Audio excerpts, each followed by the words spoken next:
네, 보시다시피 한국 금융시장 봐보세요. 2026년 이거 예산안 있잖아요. 이거는 이제 돈이 들어오는 게 언제 들어오냐면 내년 1월 달에 들어오는 거거든요.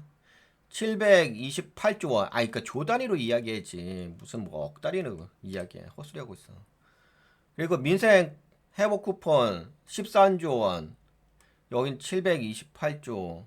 그 다음에 추경 경정 예산 30조. 이거 집행됐잖아요. 지금 이거 갖다 끼역끼역 버티면서도 올라간 거잖아. 그 다음에 또 최근에 이야기한 거 국민성장펀드 150조. 그러니까 거기다가 이제 조만간 또 이것도 있죠. 자사주 소각 9월 통과되기 다음에 이거 의무화 이 부분도 있고 상법 개정안. 그러니까 아니 이런 돈을 봐야지 돈을 뭐 어? 그러니까 이런 돈들이 딱딱딱 시장에 막 흘러 들어오는 거니까 당연히 한국 시장이 다른 나라에 비해서 엄청나게 올라갈 수밖에 없지. 아, 그리고 이것도 비교해 보세요. 아니 쓰자 이상하게 비교해도 그냥 언론에서 막 떠들으니까 그것만 보고 봐봐. 여기서 한국 올라간 게 여기서 올라갔잖아. 여기서 이렇게 뚝뚝뚝 이렇게 날라간 거잖아. 그렇지. 나스닥은 여기서 움직인 거잖아. 나스닥은 여기잖아. 여기 이 자리에서 해가지고 요거 올라간 거죠. 요거 보시기에는 나스닥 같은 경우는 전고가 대비 하게 되면 8% 올라갔다. 8%. 근데 코스피는 어떻게 돼요? 코스피는 여기잖아요. 여기 코스피는 몇 프로 날라간 거냐? 그러면 여기 있지. 23% 날렸다. 나스닥은 8% 날라갔고 니케이는 몇 프로 날라갔냐? 니케이를 보게 되면 니케이가 8%. 그치? 봐봐요. 무슨 똑같이 올라가. 아이고 씨. 하여튼간 언론들은 헛소리 찍찍하고 있어. 지금 제가 명확하게 보여줬잖아. 니케이가 8% 갔지. 아까 나스닥 8% 올라갔지. 한국 지수 20% 이상 날라갔죠. 이게 무슨 뭐 한국만 지금 유일하게 강하게 올라가는 거잖아요. 명확하게 보여드렸잖아. 무슨 헛소리 하고 있어. 언론에서. 뭐 글로벌 증시가 올라가니까 같이 올라가요. 아니 그런 건 있지. 같이 올라가는 건 있기는데 유독 한국만 지금 강하게 올라가잖아. 20 몇 프로나 몇 배 차이야. 최소 보태도 한 3배 차이나 되네. 그래서 지금은 한국의 특이성이 있는데 그 특이성이 모호한 개념의 특이성이 아니라요. 봐보세요. 실제적으로 돈이 들어오잖아. 네, 150조, 30조, 거다 13조, 거다 728조, 거다 이제 또 자사조 소각 의무화 이러니 증시가 안 올라가겠어요? 그렇죠. 그리고 그 지금 증시 올라가는 게 무지막지하게 무섭게 올라가요. 제가 계속 이야기했잖아. 상상을 초월할 정도라고. 야, 근데 어제는 저기에 들어오진 않았다. 거래량에 들어오진 않았다. 근데 그래도 어제 거래량 들어오진 않았는데 그럼에도 불구하고 지금 선물 지수로 보시게 되면은 네, 선물 지수는 네, 엄청나게 올라갔어요.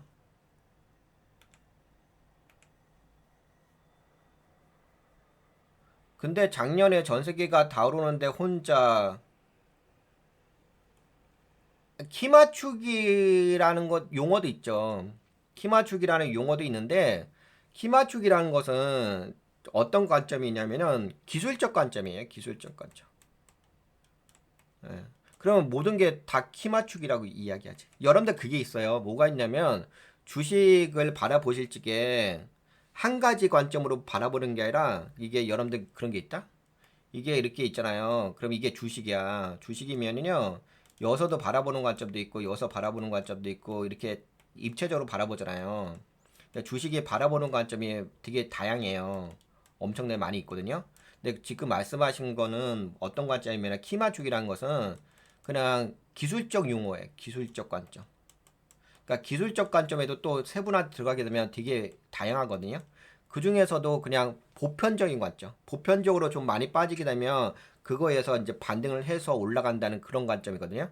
근데 그런 관점이 나쁘다는 건 아니라 그 관점 하나 갖다 키 맞추기라는 단어 하나 갖다가 이 모든 것을 다 재단할 수는 없죠. 판단할 수 없죠. 그냥 그런 용어가 하나 있는 것 뿐인 거죠. 그 용어 갖다가 모든 것을 다 포함해가지고 나 이거 다 평가할래. 이렇게 이야기할 수 있는 영역은 아니죠.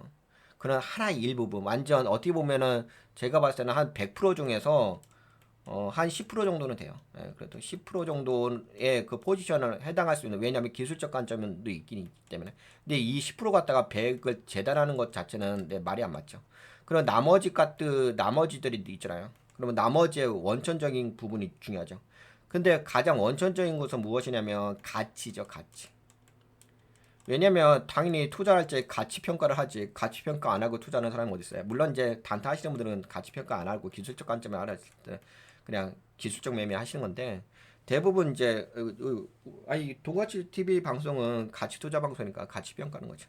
그러면 가치 평가를 할 때 뭘로 봐요? 그냥 뭐 이상적으로 봐요? 이상적으로 나 혼자만의 상상의 나래를 펴면서 보는 게 아니잖아. 뜬구름없이 떠들어대는 게 아니잖아요. 그 논리적 근거가 있어야 돼요. 논리적 근거는 뭐가 있어요? 금융은 뭐 다른 거 더 있겠어요? 돈. 돈에만 집중하시면 되죠. 돈 들어오잖아요. 물론 이 돈이 지금 들어오는 건 아니지만은 미래 가치를 선반영, 주식이라는 것은 미래 가치를 선반영하잖아요. 보통 6개월 정도, 최소부터 3개월, 1년, 예, 그렇게 선반영 되잖아요. 이거 내년에 돈 풀리잖아. 700조. 거기다가 지금 민생 쿠폰 이건 풀렸잖아 이미. 거기다 지금 1차 풀렸지. 또 2차 또 풀리지. 이거 여러분들도 아시다시피 이미 이거 반영된 거 아시죠? 0.1%포인트가 GDP에 이미 반영된 거 아세요? 예, 그거 제가 분석해서 올려드렸잖아. 여기 올라갔잖아요. 0.1% 실제적으로 민생 회복 소비 쿠폰 13조. 그러니까 조단위. 그씨 양도세 그 몇억 그거 갖다 떠들어대지 말고 그것도 돈이 들어온 것도 아니고. 예, 그리고 요 보시다시피 추경 경정 예산 이미 30조 풀렸잖아요. 시장에 돈이 풀려. 돈. 금융은 돈만 보세요. 돈만. 예, 돈에만 집중하세요. 거기다 국민 성장 펀드 150조. 예, 그러니까 거기다가 또 상법 개정. 예, 거기다가 네 9월 통과 예정이라고 하잖아요. 이 모든 것들이 주가를 올릴 수밖에 없는.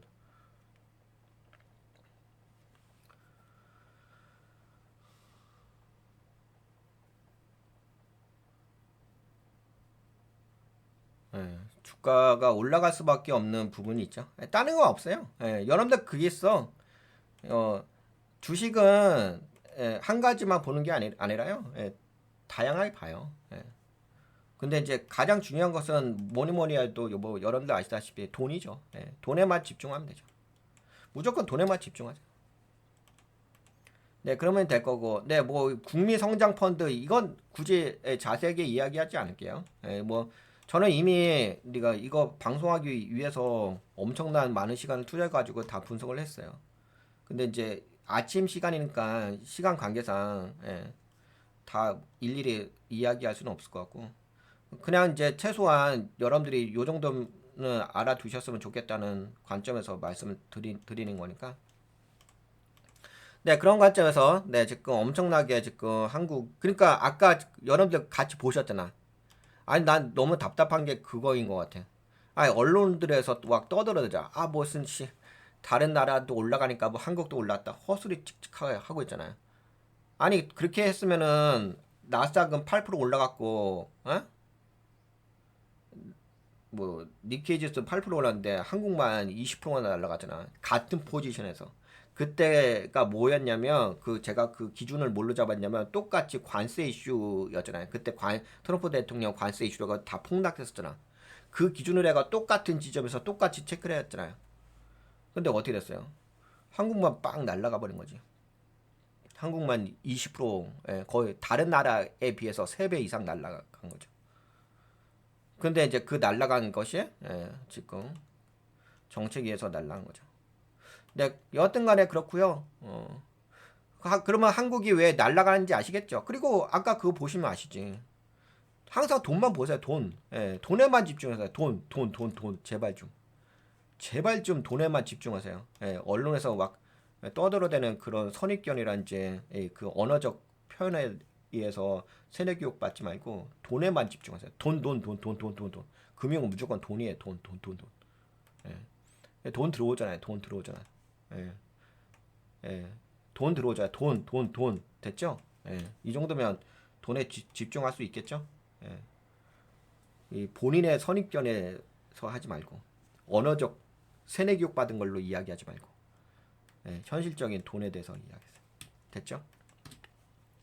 이 정도면 뭐 한국의 증시가 왜 올라가는지는 아실 거고 그 다음에 이제 미국에 대해서 좀 말씀드려 볼게요.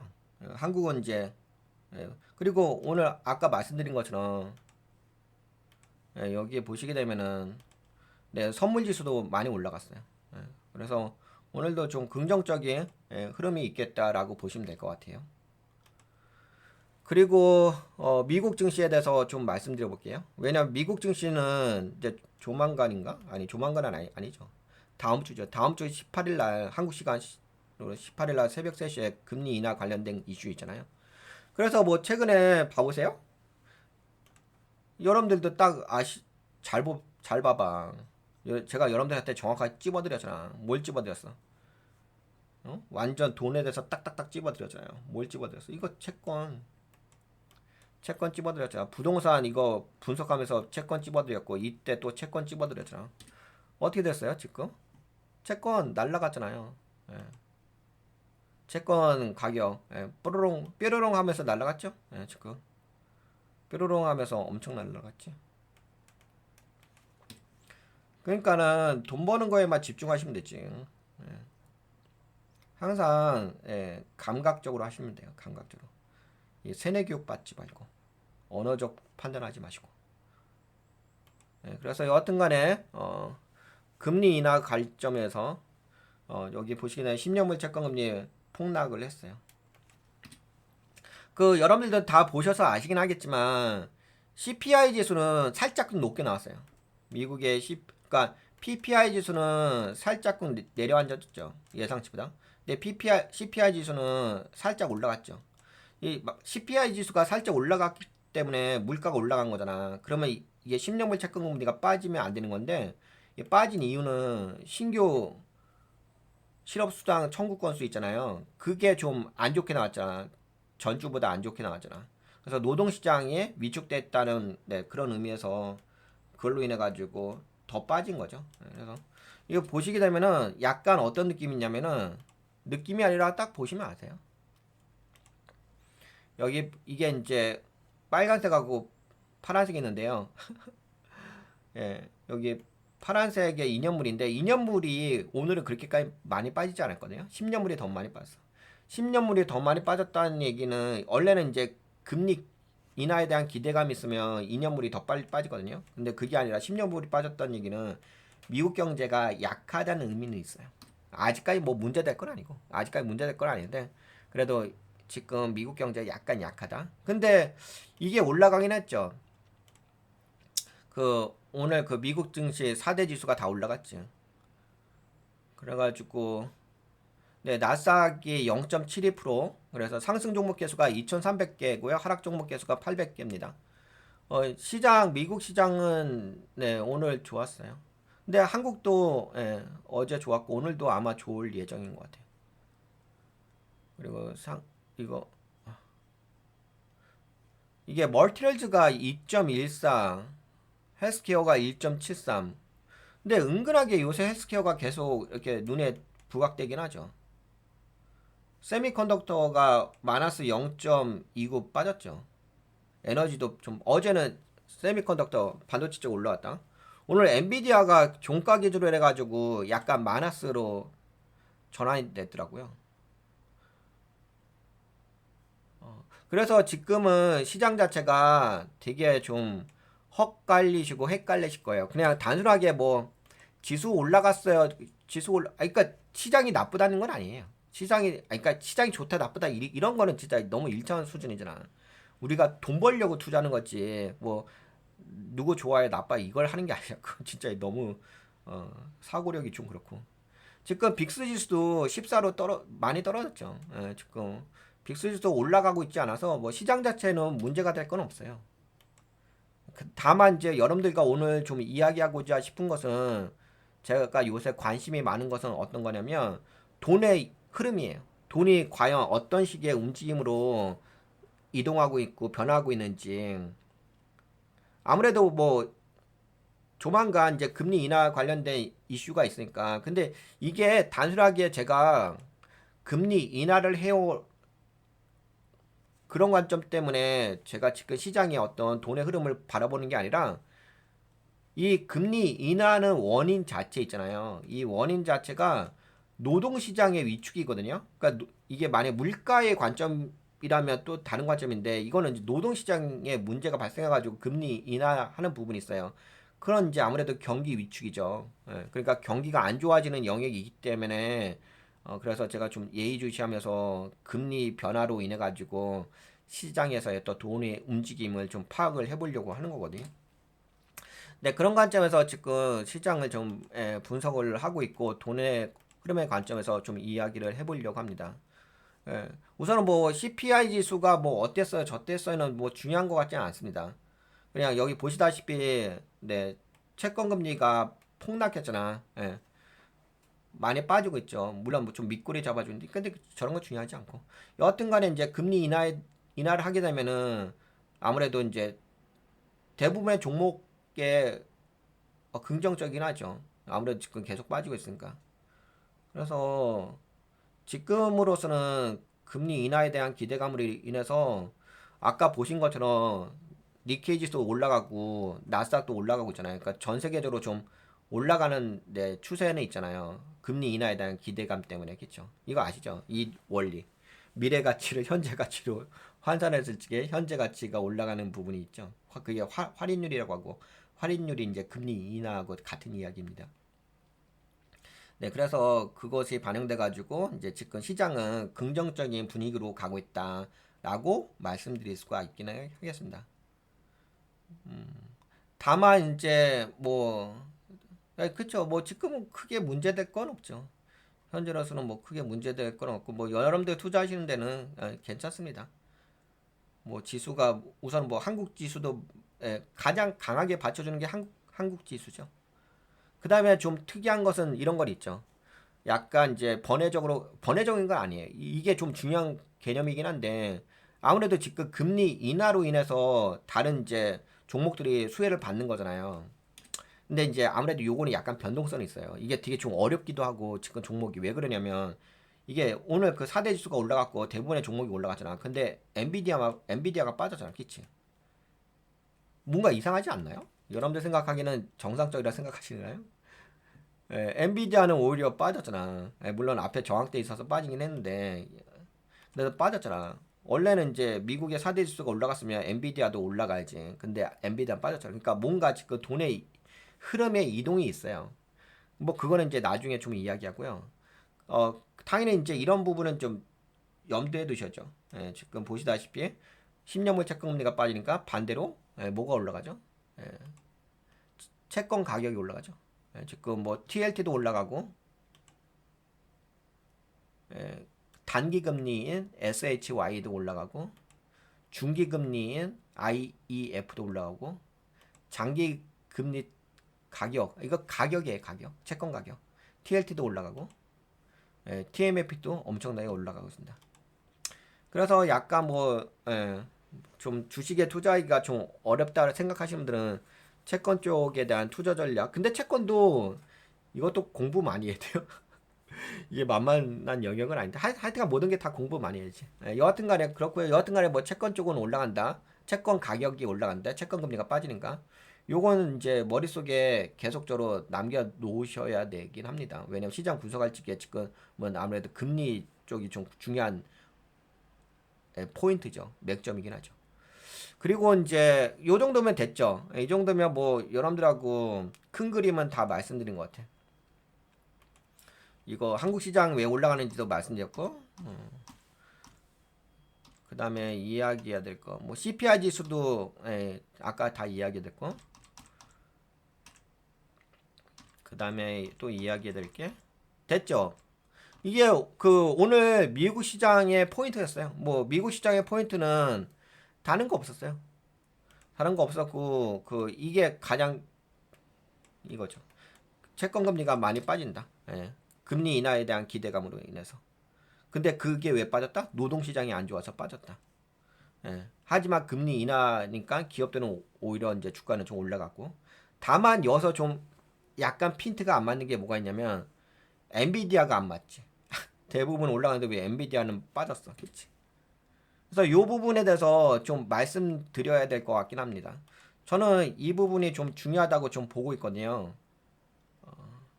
그래서 그 부분에 대해서 이야기 좀 해볼게요. 근데 이 부분을 어떻게 어제도 약간 말씀드리긴 했습니다. 이 부분을 말씀드리긴 했는데 제가 요새 말씀드린 게 기존에는 개인용 LLM AI였잖아요. 개인들이 쓰는 AI였는데 그래서 이제 B2C잖아. 근데 요새 계속 제가 강조하는 게 AI 에이전트를 강조하고 있잖아요. 근데 AI 에이전트는 개인이 사용하는 영역이 아니잖아요. 사용할 수도 있는데 거의 사용할 일이 없죠. 하고 싶은 욕구에 있는 분들만 하는 거지. 예, 그냥 대부분 이제 기업에 적용하기 위해서 기업에 적용하기 위해서 AI 에이전트를 쓰죠. 그래서 솔직히 어제도 말씀드렸지만 B2C는 그렇게까지 돈이 안 돼요. 물론 유료 서비스로 받긴 하지만 이 여러분들 그게 있잖아. 이 데이터 센터를 막 하고 연산 비용 처리가 되고 해봤자 수익은 요만큼이에요. 거의 수익은 뭐 30분의 그 비용 대비 투자 비용 대비 지금 아마 30분의 1인가 그럴 거예요. 되게 버는 게 별로 없어요. 물론 이제 그런 건 있죠. 뭐 사용자 수가 증가했다. 그러니까 제가 이야기하는 AI는 오픈 AI 기준이에요. 뭐 솔직히 다른 기업들은 거의 뭐 경쟁이 잘 안 됩니다. 다 이제 대부분 오픈 AI 쓰고 있고요. 챗 GPT, AI. 예.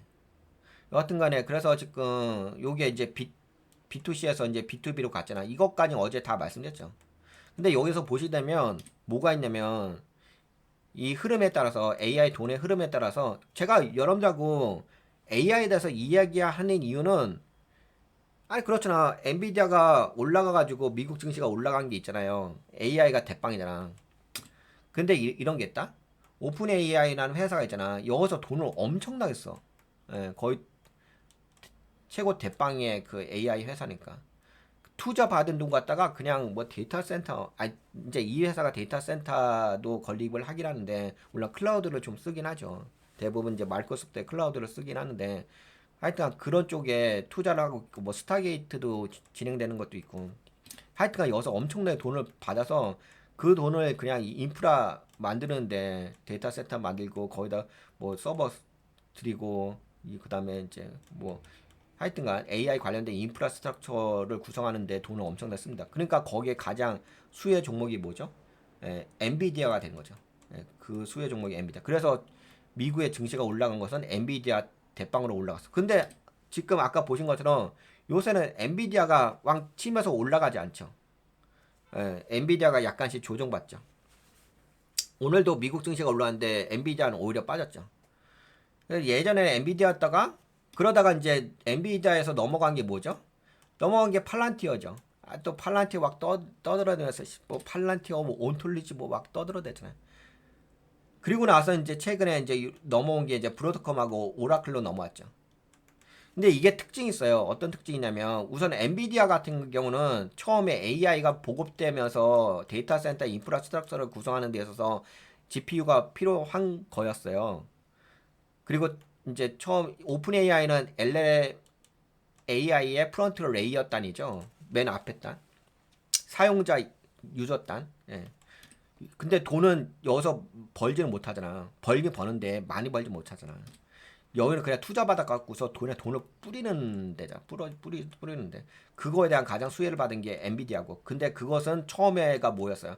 처음에 뭐 AI에 대한 어떤 혁신을 느꼈던 게 여러분들이 그 GPT를 쓰면서 느끼신 거잖아. 어우, 대단하다. 뭐 인공지능이다. 이거 갖다 모든 게 다 잘 된다. 뭐 최고다. 그 다음에 뭐 AGI 떠들어대고 ASI 막 떠들어대면서 미래의 상상의 날개를 막 펼쳤잖아요. 그러면서 이제 이게 이제 개인용으로 된 거죠. 그래서 엔비디아가 GPU 팔린 거고. 그 다음에 팔란티어인데 팔란티어는 이제 뭐 국방이라든지 여러 가지 온톨로지 개념을 해가지고 뭐 병원이라든지 등등등등 해가지고 이렇게 의사결정하는 시스템이잖아요.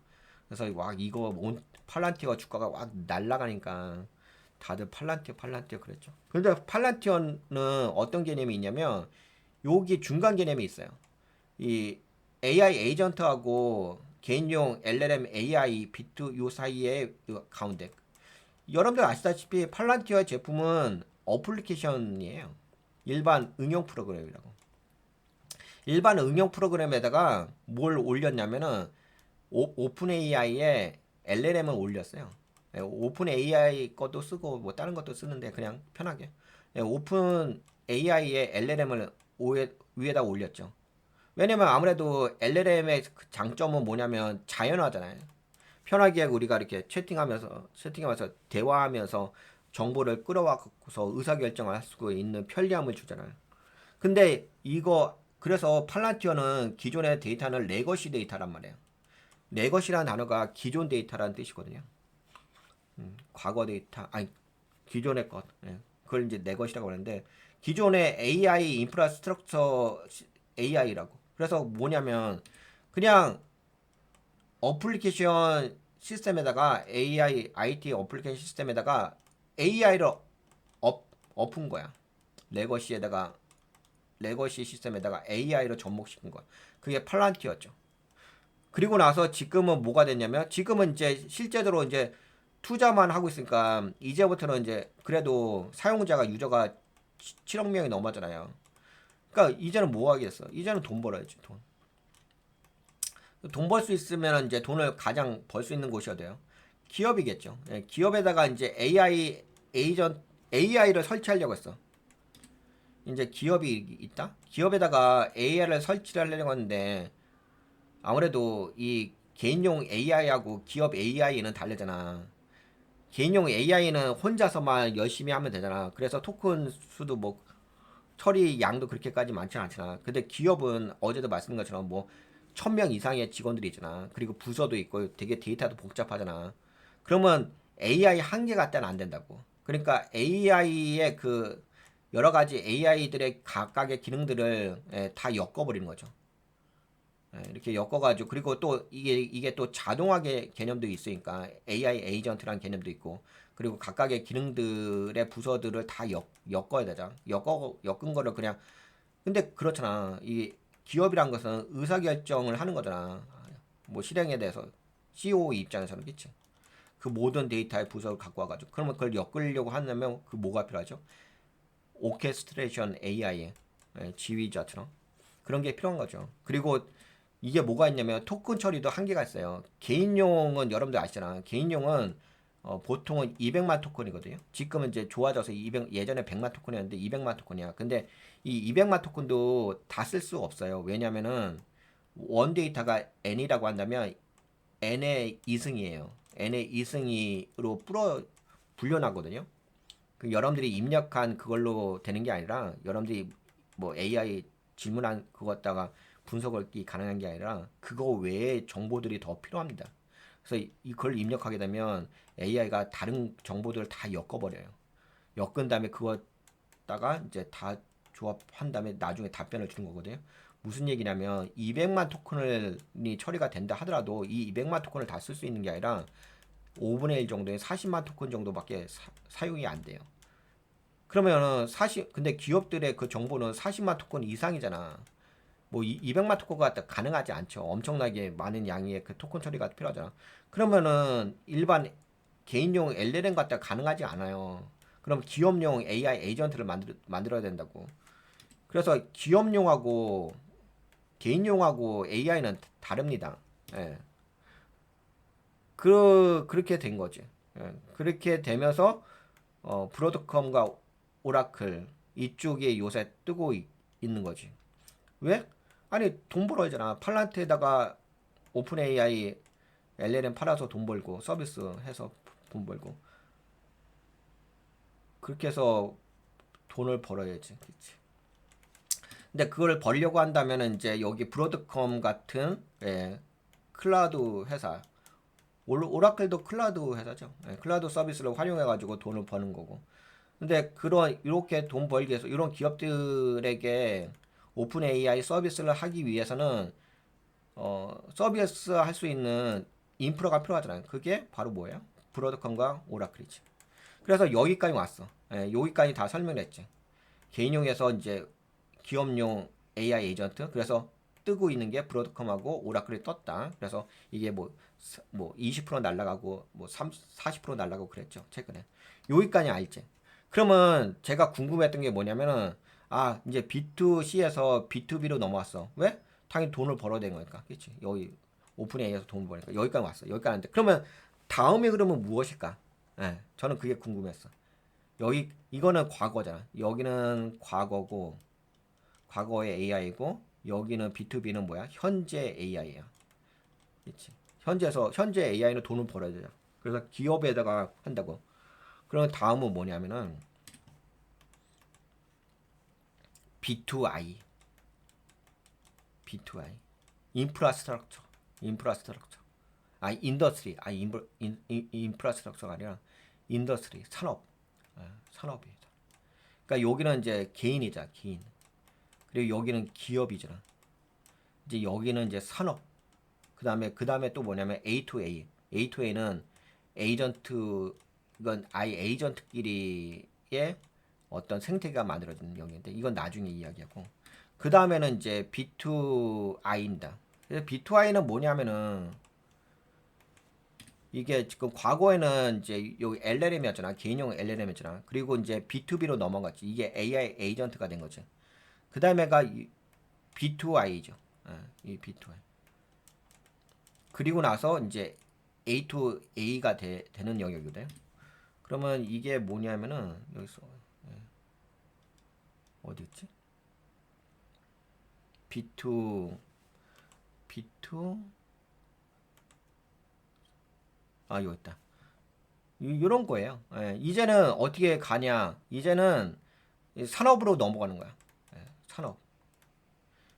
어차피 그렇잖아. 이제는 각각의 산업으로 넘어가지고 뭐 예를 들어서 헬스케어라면 헬스케어 AI. 근데 그 다음에 또 금융 AI. 그 다음에 제조 AI. 그러니까 AI가 다 붙어버려. 이제는. 근데 이런 건 많이 들어보셨잖아. 뭐 AI가 당연히 뭐 다른 산업에 붙는 거 아닌가요? 근데 그 얘기는 실제로 붙은 건 아니었어요. 여기 보게 되면 B2I라고 해가지고 산업별에 특화된 AI가 만들어지는 거야. 그러니까 약간 헛갈릴 수가 있는데 그런 거 저 뭐 TV를 통해서 많이 들어봤어요. 뭐 아니면 유튜브 강의를 통해 가지고 많이 들어봤어요. 동영상을 통해서. 이제는 이제 B2I라고 해가지고 뭐 금융에도 이제 AI가 붙고 선박에도 AI가 붙고 그런 이야기 보셨잖아. 말로는 들었는데 현재까지 실제적으로 그렇게까지 많이 보급되진 않았어요. 근데 이제는 그게 보급이 되는 거지. 현재부터.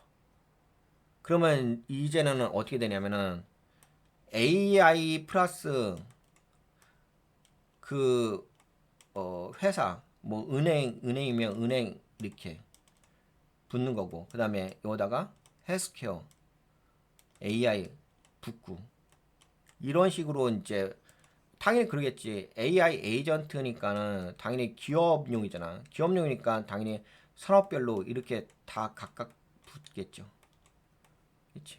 그게 뭐냐? B2I로 간다는 거지. B2I로. 이쪽으로 넘어간다는 거지. 이해가 되시죠? 이거하고 뭔 차이야? 차이가 있지. B2B하고는 차이가 있지. 이거는 B2B 같은 경우는 어떤 개념이냐면은 요거는 클라우드 개념이죠. 클라우드. 여기 봐보세요. 브로드컴도 어떤 거죠? 브로드컴도 클라우드에 들어가는 이게 뭐냐면 에이직이잖아.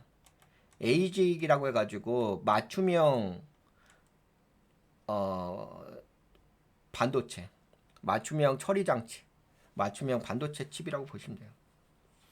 맞춤형 반도체 칩을 만드는 회사가 브로드컴이고, 오라클은 뭐죠? 데이터베이스를 기반으로 해가지고 클라우드 서비스를 해주는 거죠.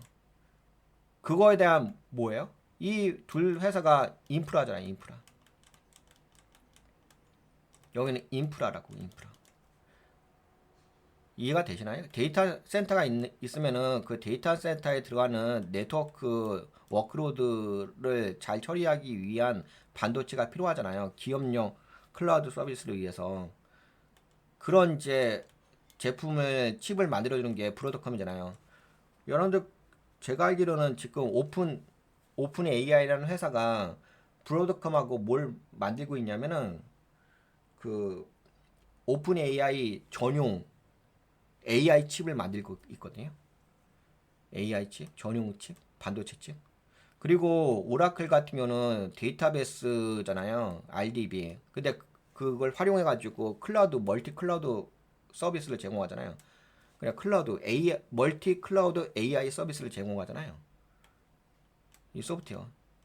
이렇게 되는 게 이제 B2B 분야고 이 이거에 대한 이 B2B에 대한 인프라를 제공해 주는 거. 그러면 인프라를 제공해 줬잖아. 그러니까 B2B를 운영하기 위해서 인프라를 제공했잖아. 인프라. 그치? 인프라를 제공했지. 그러니까 데이터 센터의 인프라를 제공했잖아. 근데 이제는 뭐냐면 이 인프라 위에다가 그 기업들이 자기네 그 업무 비즈니스 모델하고 AI를 엮는 거야. 그래서 예를 들어서 이런 거야. 예를 들어서 이 아직까지는 이런 거지. 여기 그 레거시 있잖아요. 레거시 IT 시스템에다가 AI를 플러스 시켜. 그래서 요거를 통해 가지고 서비스를 해주는 거야. 그러니까 지금 브로드컴하고 오라클 같은 경우는 인프라를 제공하는 거잖아. 인프라 클라우드 서비스에 대한 인프라 제공해주고 얘도 브로드컴도 데이터 센터의 워크로드를 잘 처리할 수 있는 AI 반도체라는 인프라를 제공해주는 거잖아. 근데 지금부터는 뭐냐면 이 인프라를 활용해가지고 기업들이 자기네 갖고 있는 제품이 있을 거 아니야. 그 제품에다가 AI를 접목을 시킨다고. 그게 뭐야? 그게 이제 산업이 돼버린 거지. 그게 산업이 되면 그게 B2I가 돼버린 거지. 그러면 이제 요런 기업들이로 돈이 이동이 되는 거야. 요런 기업들로. 이해가 되시지? 이 정도면 이해가 안 되시죠? 그러니까 무슨 얘기냐면 여기 엔비디아는 인프라를 깔기 위해서 그냥 개인용 LLM 수준에서 움직였어. 이제는 그게 아니라 기업들을 위한 AI 에이전트가 들어온 거잖아. 그러면 처음에는 개인을 위한 인프라를 만들었는데 데이터 센터를 만들었는데 이제는 기업을 위한 AI 데이터 센터를 만들어. 그러면 개인과 기업을 위해서 이렇게 만들어졌잖아. 그러면 여기다가 뭘 올리냐면은 어플리케이션을 올려. 어플리케이션. 근데 이 어플리케이션을 레거시 시스템이야. 레거시 시스템. 거기다가 이 어플리케이션에다가 오픈 AI에 그 LLM을 올린다고. 그럼 이걸 접목을 시켜. 레거 시스템과 AI를 접목시켜. 앞으로 이런 기업들을 주목을 해볼 필요가 있는 거지. 근데 예. 그럼 이런 기업들 중에서 어떤 관점을 보셔야 되냐면 이런 기업들이 수익이 나는지 AI를 적용해 가지고 수익을 내는 데 있어서 효과적인지를 분석을 해야지. 왜 이런 말씀 드리냐면은 이런 말씀을 드리는 이유가 있어.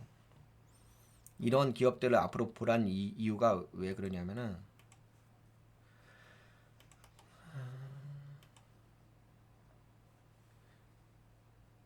이게 산업 섹터 경기 순환 사이클이거든.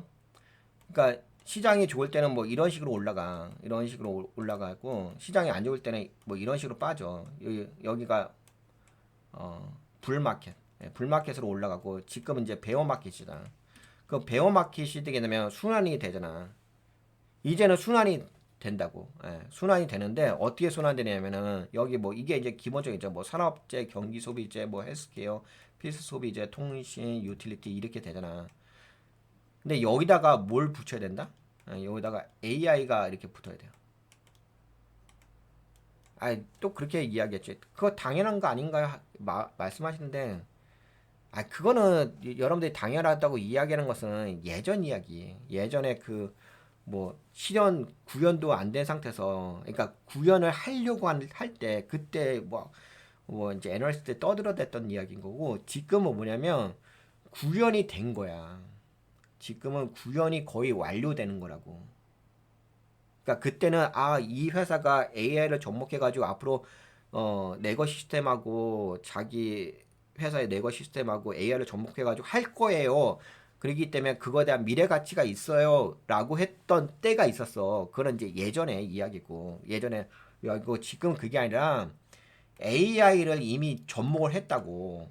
접목을 했기 때문에 이 사이클로 내려가면서 이 AI를 접목해가지고 접목할 거야가 아니라고. AI를 접목할 거야가 아니라고.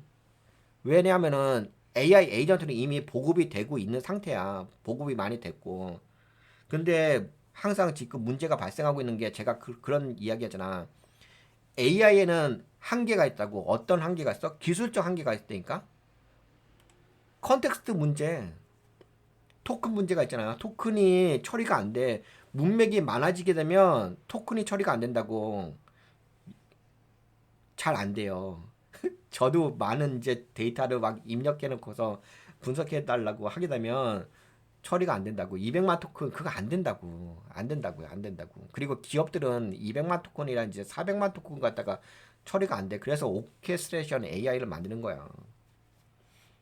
근데 그래서 그 지금 AI 한계가 있는 거잖아요. AI 한계가 있어가지고 오케스트레이터 AI를 만들어가지고 그게 기업용 AI가 된 건데 어 지금은 AI를 접목을 했다고.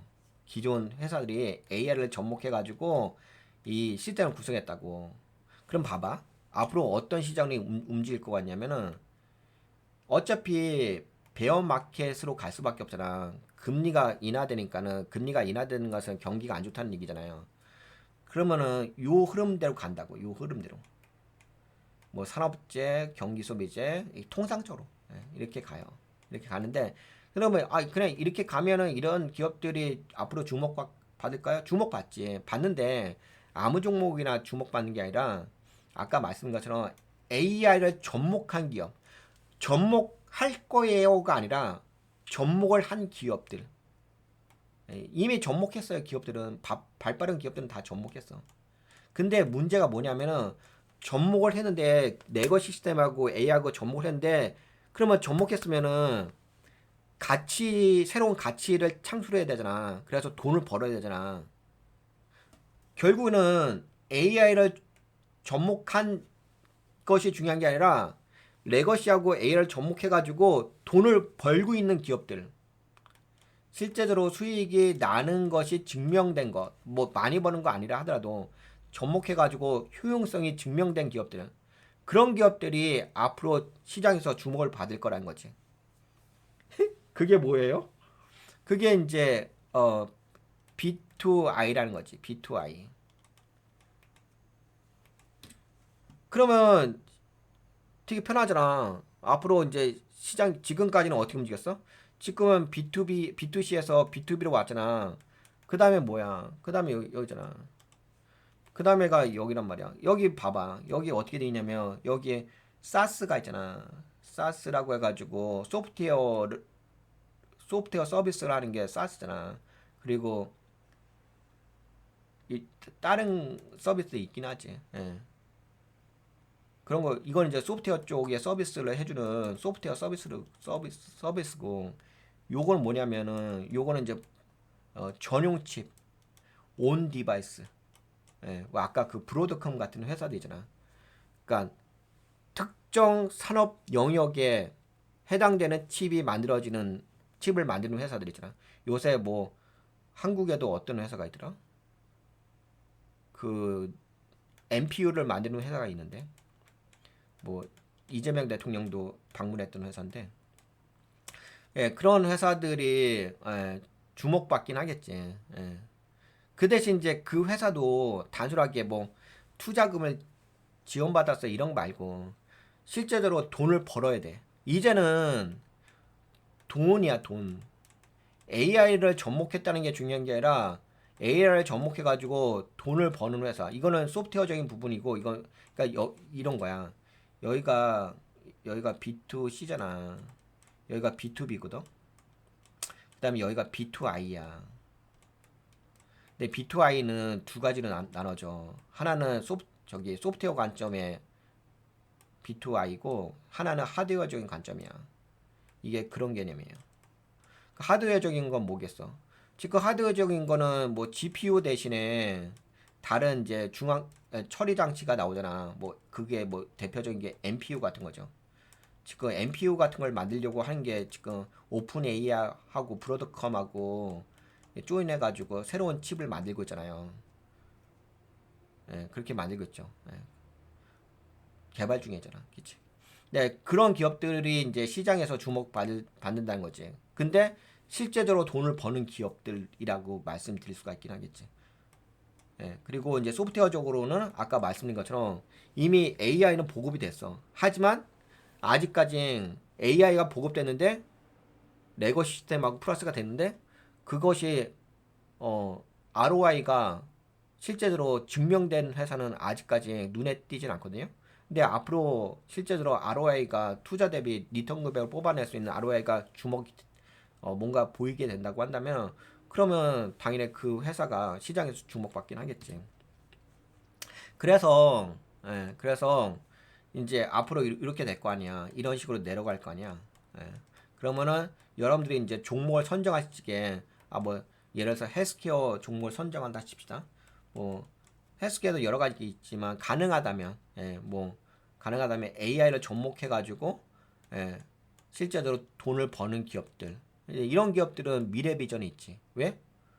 당연히지. AI가 붙었으니까 미래 비전이 있는 거고 거기다가 이제 베어 마켓이니까 헬스케어 쪽에 이제 주목 받을 거고 아니 오늘도 올라가잖아. 요새 헬스케어가 계속 주목받잖아. 제가 얘기했잖아. 헬스케어 오늘 올라갔네 1.73%. 그치. 그러면은 이제 뭐 지금 당장은 아니라 하더라도 나중에 좀 더 주목받게 되면은 AI 플러스 기존 시스템 플러스 그 다음에 실제로 돈을 버는 재무제표. 당연히 뭐가 있냐면 베어마켓은 경기가 안 좋잖아. 경기가 안 좋으면 돈을 많이 벌기가 쉽진 않겠지. 예. 그러면 이제 돈도 벌면서 헬스케어 쪽도 하고 그다음에 AI도 접목해가지고 가치를 창출하는 기업. 그런 기업들을 여러분들이 잘 선정해가지고 투자 전략을 가져가시면 여러분들 뭐 돈 버시는데 도움이 되시긴 하겠죠. 그래서 앞으로는 그런 식으로 움직일 거라고 돈이 이동할 거라고 판단됩니다. 왜? 이거 보시다시피 편했잖아. 오픈 AI가 이 대장주의 대표 대장주잖아. 각각의 레이어마다의 대장주. 그치? 오픈 AI, 그 다음에 엔비디아, 팔란티어, 브로드컴, 오라클, 그치? 이런 식으로 하죠. 그러면 넥스트는 무엇이냐? 라고 한다면 이렇게 보는 거지. 그 여기까지 이해가 되셨죠? 그리고 이제 마지막으로 하나만 이야기하고 끝마칠게요. 그 어떤 이야기가 있냐면은 이게 이런 게 있다. 지금 AI가 확장되잖아. AI가 어떻게 확장되냐면은 이제 B2C에서 개인에서 그다음 B2B 기업이잖아. 그다음에 이제 B2I로 가잖아. 이제 산업계로 가버리잖아. 이제 그다음에 뭐 정부 기관 쪽으로 또 가고 이렇게 되잖아. 그러면은 AI가 엄청나게 많이 사용되어진다. 그러니까 토큰을 많이 쓸 수밖에 없어요. 처리량이 많아질 수밖에 없어. 그렇게 되면은 어떤 일이 발생하게 되면 데이터 센터를 많이 지을 수밖에 없긴 해.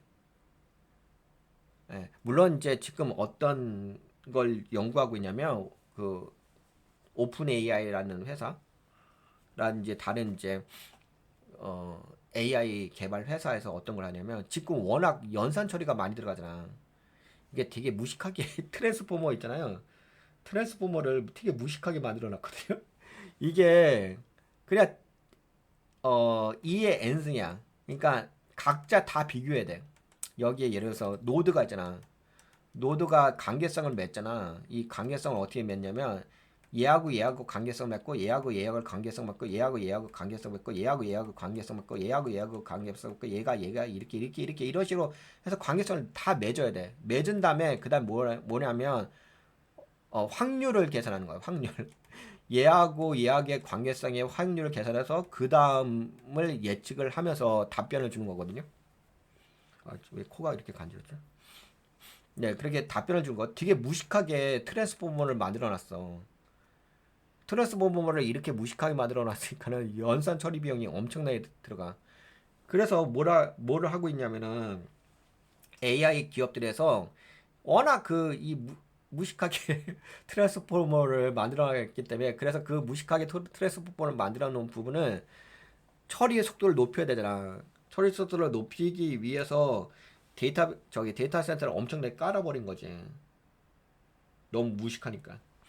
근데 이제 그렇게 하는 것도 한계가 있잖아. 그래서 그런 걸 한계가 있기 때문에 그 부분을 해결하기 위해서 알고리즘을 더 효과적인 넥스트 포스트 트랜스포머를 개발하고 있어요. 아직까지 잘 된 건 아니고. 그리고 또 하나의 방편으로는 GPU가 비싸잖아. 그 GPU가 비싸다 보니까는 좀 더 연산 처리를 효과적으로 하기 위해서 GPU 대신에 GPU는 범용성 처리 프로세서예요. 프로세스 유닛이야. 그래서 약간 NPU 같은 걸 만들려고 해. NPU는 그나마 좀 협의적인 거거든요. 그래서 약간 범용성보다는 특정 처리를 하기 위해서 만들어 놓은 거예요. 그래서 그걸 만들기 위해서 오픈 AI하고 브로드컴하고 이제 조인을 한 거지. 조인해서 이제 오픈 AI용 반도체 칩을 만들려고 합니다. 그런 식으로 하면서 나름대로 지금 데이터 센터 너무 비용이 많이 들어가는 부분을 줄이려고 노력을 하긴 합니다. 알고리즘 개선을 통해 가지고. 근데 그럼에도 불구하고 현재의 연산 처리 장치로는 현재 연산 처리 장치로는 앞으로 2029년까지 1150억 달러가 소진될 전망이에요. 근데 이게 어떤 의미냐면 기존에는 약 350억 달러 정도 소진될 예정이라고 발표가 됐거든요. 현재의 어떤 보급률이라든지 연산 처리라든지 그러고 봤을 때. 근데 갑작스럽게 800억 달러가 상향 조정되면서 앞으로 오픈 AI에서는 1150억 달러가 더 투자가 이루어져야 된다. 이렇게 좀 이제 이런 이제 분석이 나온 데가 있어요. 그러니까 오픈 AI 측에서 앞으로 뭐 1150억 달러를 투자하겠다고 이야기한 게 아니라 지금의 그런 게 있잖아. 처음에는 뭐 오픈 AI의 사용자가 1억 명밖에 안 되잖아. 근데 지금은 7억 명이 되잖아. 그리고 거기다 또 어떻게 되고 있냐면 그전에는 B2C 위주로 오픈 AI가 서비스가 되잖아. 근데 지금은 이제 B2B로 되고 그 다음에는 이제 B2I가 되고 그 다음에 A2A가 되잖아. 이런 식으로 해가지고 이 범용성으로 GPT를 사용하는 사람들이 많아지고 기관이라든지 뭐 기업이라든지 이런 부분이 많아지잖아. 그러면 당연히 토큰 처리량이 엄청나게 많아지겠지. 그러면 그거 대비 예전에 처음에는 350억 달러 정도라고 비용이 그렇게 예측을 했는데 지금은 하도 많이 보급이 되다 보니까는 사용자가 많아지다 보니까 이제 1150억 달러까지 현금이 소진이 될 것 같다. 근데 이 현금이 다 어디에 들어가냐면은 데이터 센터를 만드는 데 들어가. 클라우드 서비스를 이용하는 데 들어가. 예. 그래서 이게 규모가 얼마만큼의 규모냐면은 데이터 센터 한 곳 짓는데 20억 달러에서 50억 달러야. 그러면 이거를 이렇게 계산을 해보게 되면 대형 데이터 센터 건설에 20개 내지 50개를 건설할 수 있는 그 막대한 돈이에요. 그리고 뭐 GPU 한 개를 구매하는데 3만 달러에서 4만 달러 정도인데 1150억 달러를 써야 되는 거니까 GPU를 300만 개에서 380만 개 구매할 수 있는 그런 엄청난 돈이죠. 근데 그게 갑작스럽게 어떻게 됐다? 상향 조정된 거지. 350억 달러에서 1150억 달러로 상향 조정돼 버린 거지. 그러니까는 왜 이런 말씀 드리냐면은 이게 왜 그러냐면은 그 오픈 AI의 그 현금 소진 비용이 투자 비용이 이렇게 발생한 이유가 추론의 영역이 처음보다는 많아졌어. 비용이.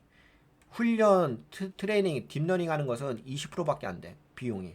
왜? 추론은 많은 사용자들 쓰잖아. 토큰을 많이, 토큰 처리량이 많아지잖아. 그래서 이렇게 추론 영역이 80%나 비용 발생에 포함된다고 이렇게 볼 수가 있을 거고요. 그 다음에 훈련 쪽은 오히려 줄어들어. 상대적으로. 추론 쪽은 더 많이 증가한다. 그리고 여기 보시게 되면 개인 있잖아. 여기 개인이 써 있는데 개인은 비용이 올라가다가 이렇게 완만해져. 개인들이 뭐 그렇게까지 AI를 많이 안 쓰잖아. 근데 여기 보시게 되면 파란색인데 파란색은 기업이잖아. 기업은 AI를 더 많이 쓸 수밖에 없어. AI를 더 많이 사용하는 게 아니라 토큰 처리량이 많아져요. 개인들보다 당연히 기업이 더 많아지겠지. 그 다음에 정부기관도 정부라든지 기관이라든지 여기도 많아지고 그 다음에 A to A로도 많아지고 근데 개인은 어떻게 된다? 개인은 뭐 약간만 증가하는 거지 상대적으로 봤을 때. 그래서 결국에는 무슨 얘기다? 개인들은 못 느껴. 개인들은 지금 AI가 어떻게 변하고 있는지 본인이 그러니까 전문가적으로 본인이 꾸준하게 추적하지 않는 이상 AI가 어떻게 변하는지를 몰라. 모르게 되면 당연히 뭐 투자를 엉터리로 하겠지. 그냥 본인이 경험한 수준에서 하겠지. 근데 연구하고 이렇게 분석하다 보면은 아, 지금 AI가 어디로 돈이 향하고 있구나라는 것을 알 수가 있는 거죠. 그래서 이 양자화라는 것도 있는데 이게 양자화가 그 양자 컴퓨터를 이야기하는 거 아니에요. 예, 이 양자화라고 있어요. 이건 나중에 좀 기회가 되면 설명하고 요거는 이제 그 처리 속도를 그러니까 알고리즘을 개선하기 위해서 데이터 메모리를 좀 축소시켜 주는 거거든요. 그 개념인데 그 개념으로 했을 적에 나름대로 뭐 정확도는 약간 떨어질 수가 있는데 그래도 이제 뭐 연산 속도가 좀 빨라질 수 있다. 연산 속도가 빨라질 수 있다. 이런 좀 개념이 있습니다. 그래서 지금 오픈 AI라든지 이런 회사들이 워낙 그 현재 너무 무식하게 트랜스포머를 만들어 놨기 때문에 그 트랜스포머를 되게 효율적으로 만들기 위한 그 알고리즘을 좀 개발하고 있다라는 말씀을 드려볼게요. 여기까지 이야기해드리면은 그러면 결국은 무슨 얘기냐? 왜 이런 말씀을 드렸냐? 결국은 AI가 계속 사용될 수밖에 없어요. 근데 이 AI도 비용이라는 영역이잖아. 투자만 일어난다고 해서 될 영역이 아니잖아. 어차피 앞으로 시장 자체는 그 경기가 둔화되게 되면 베어 마켓이 될 수밖에 없는데 지금이 불마켓은 아니잖아. 현재까지 괜찮지. 현재까지 불마켓이긴 하지. 그래도 여기 근데 불마켓에서도 여기 마켓 바텀이 아니라 그래도 좀 약간 정점에 있는 상태잖아요. 그렇죠? 그리고 뭐 엔비디아 보시면 알 거 아니야. 엔비디아가 뭐 불마켓이었으면 더 올라갔겠지. 근데 지금 보시다시피 여기에서 이렇게 움직이는 거잖아. 근데 나스닥은 살짝 올라가는데 솔직히 나스닥이 올라가는 것도 뭐 기껏 해봤자 여기서 8% 올라간 거지. 이거 관세로 폭락했다가 한국만 20% 이상 날라간 것 뿐인 거지. 23% 날라간 것 뿐인 거지. 그래서 이런 부분을 잘 염두하셔서 이렇게 좀 시장에 어떤 돈이 움직이고 있으니까 그런 관점으로 고려하셔서 투자 전략을 가져가시면 도움이 될 것 같다. 라는 말씀을 드릴 수가 있긴 하겠지. 요새 그 테슬라가 좀 올라가죠. 테슬라도 마찬가지잖아. 테슬라도 보시게 되면 어떤 개념이에요? 테슬라 AI를 적용했잖아. AI를 적용해가지고 거기다가 뭐라고 했어? 자율주행 시스템을 만들었지. 이제는 테슬라 보시기에 돈을 진짜 버는지 못 버는지 그거를 확인하시면 되겠지. 그래도 테슬라는 돈 받고 있지 않나요? 제가 알기로는 돈 받고 있는 걸 알고 있는데 시범 서비스 끝나고 그러면 이제 그것이 실제로 매출 구조에 돈의 플러스가 되는지 기존 매출이 있고 그다음에 노브택시 매출을 플러스 시켜가지고 그렇잖아. 이거 레거 시스템하고 AI를 접목시켜가지고 만든 게 그 노브택시잖아. 그나마 좀 테슬라가 올라가잖아. 이런 식으로 시장의 흐름을 좀 읽어내시면 도움이 되신다라고 말씀드릴 수가 있겠고, 물론 이제 모든 게 다 AI를 꼭 접목해야 하는 건 아니죠. 근데 그건 있죠. AI를 접목하게 되면 어떤 의미가 있냐면, 물론 AI 없이 회사 운영을 하는 기업들도 있어요. 뭐 예를 들어서 뭐 근데 AI 없는 회사는 없죠. 다만 이제 그 AI를 시스템화 시켰냐 아니면 뭐 직원들 개인용으로 쓰고 있냐 그 정도이긴 하지. AI가 없는 회사는 없죠. 다 지금은 다 AI를 같이 쓰기는 쓰지. 단지 그게 시스템이 됐냐 안 된다는 차이인 것 뿐인 거지. 그리고 그게 부각되냐 안 되냐 차이인 것 뿐인 거지. 근데 이제 그건 있지. AI가 붙게 되면 그래도 미래 비전이라는 미래 가치가 더 창출되는 건 있지. 왜냐면 AI가 붙게 되면 어떤 부분이 있냐면 플랫폼 기업이 돼버리지. 플랫폼 보통 플랫폼 기업들은 멀티플이 높은 거 아시죠? 왜냐면 비용 대비 리턴금이 크기 때문에 리턴금이 큰 게 아니라 지속적으로 수익을 창출할 수 있는 그런 기반을 갖는 게 플랫폼 회사잖아요. 그런 생태계가 구축된 게. 그런 관점으로 봤을 때 그런 기업들의 투자 전략을 가져가시면 좋겠다. 이런 말씀을 드려볼 수가 있겠습니다. 그래서 오늘 방송의 핵심 포인트는 무엇이었냐? 이제는 어제까지만 해도 제가 요새 AI 에이전트 떠들어대면서 B2C에서 B2B로 옮겨왔다라고 했는데 오늘은 한 발 더 나가서 B2I 근데 이거는 저거잖아 주식이잖아. 주식이라는 것은 미래 가치를 보면서 투자 전략을 가져가는 것이다. 앞으로는 이제 B2I도 주목해서 보실 필요가 있다. 그리고 아까 말씀드린 것처럼 이렇게 AI 쪽은 돈이 계속적으로 투자될 수밖에 없어요. 토큰 처리도 있고 많이 지금 어떻게 되고 있어요? 지금 이제 이렇게 변하고 있잖아.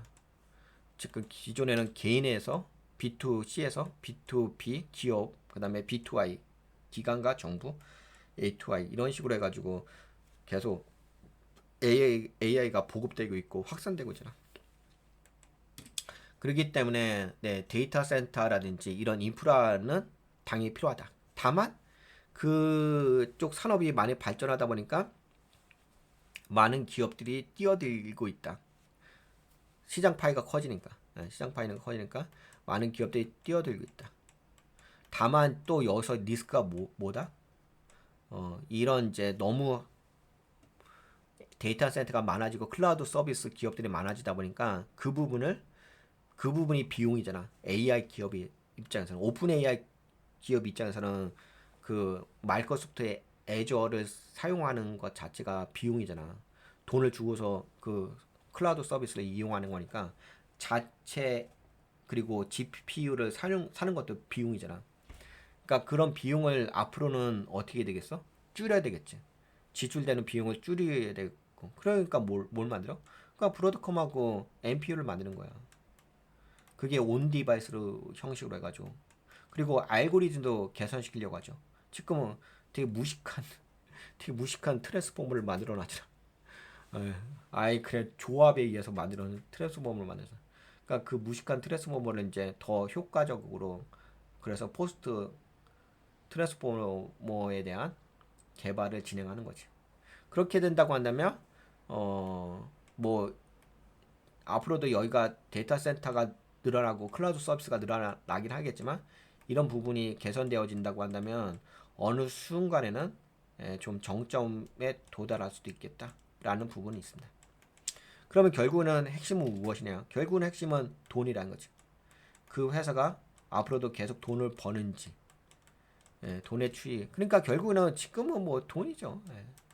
돈으로 보시고서 그 회사에 대한 투자 전략을 가져가시면 될 것 같다. 라고 말씀드릴 수가 있기는 하겠습니다. 네, 그러면 오늘 방송은 여기까지 진행할까요? 오늘은 B2I를 좀 설명을 해드렸습니다. 그 개념에 대해서.